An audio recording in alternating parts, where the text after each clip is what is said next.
বরণ হয়ে গেছে আর সবার সিঁদুর খেলাও হয়ে গেছে, আর পাড়ার কাকিরা জেঠিরা আমার গালেও একটু সিঁদুর দিয়ে দিয়েছে।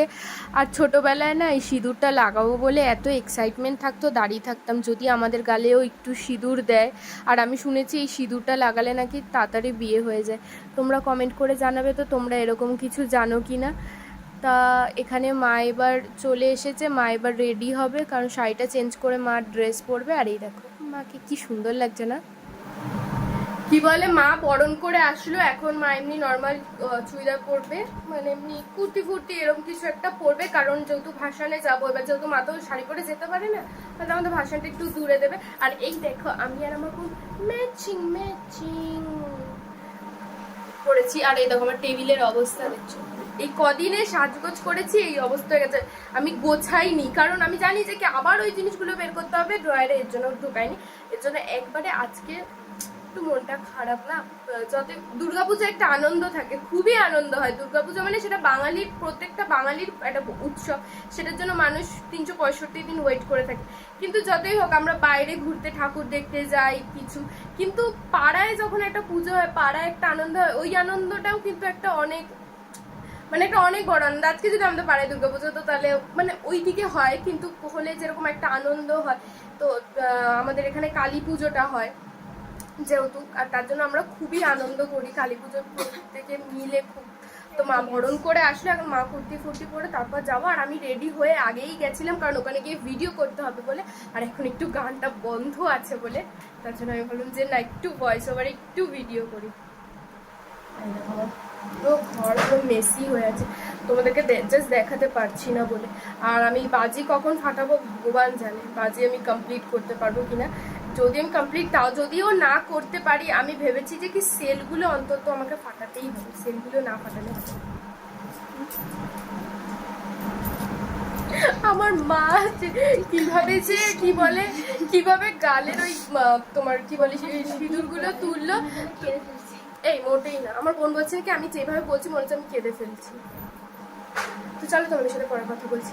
আর এই টপটা দেখছো, এটা না আমার মাসির টপ, আমি পরেছি, মানে আমার তোমরা জানোই কি সব কিছু, তো সব ড্রেসগুলো এখন মানে আমাকেই পরতে হয়। আর কি করবো, চলো তোমাদের সাথে পরে কথা বলছি।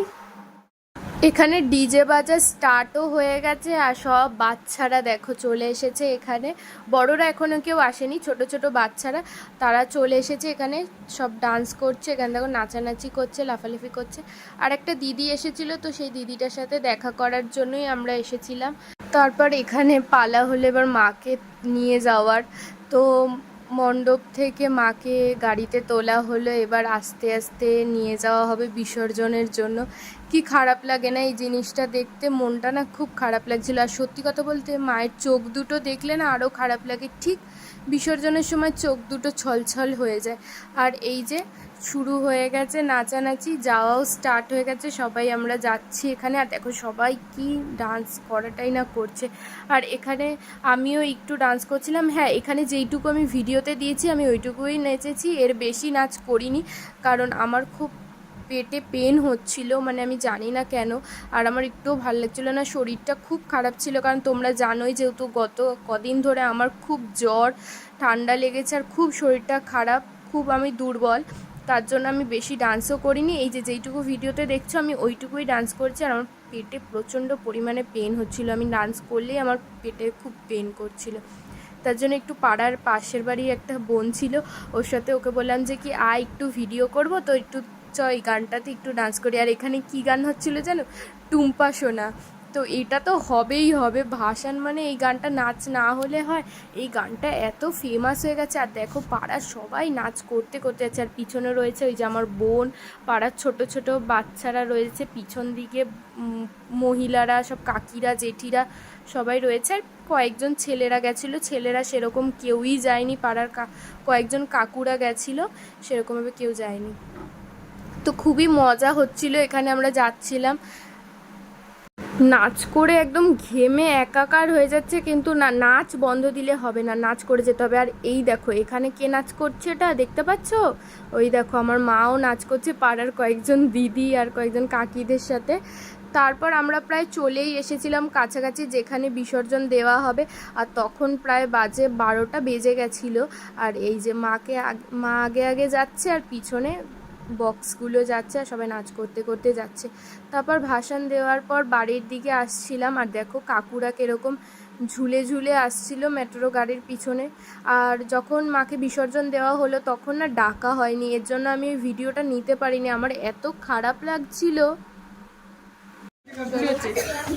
এবার আমাদের পুজো সব শেষ, মিষ্টি আমি খেয়ে নিয়েছি, ওরা পরে এখন পেয়েছে। এবার মিষ্টি খেয়ে আমরা বাড়ি চলে যাবো। আবার 1 বছরের অপেক্ষা কি তাড়াতাড়ি শেষ হয়ে গেল।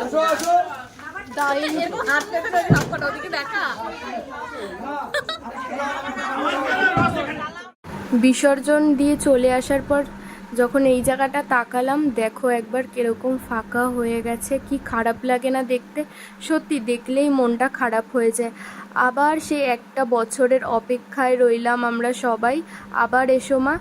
যাই হোক, ভিডিওটা আজকে এখানেই এন্ড করে দিলাম। সকলকে টাটা, শুভরাত্রি।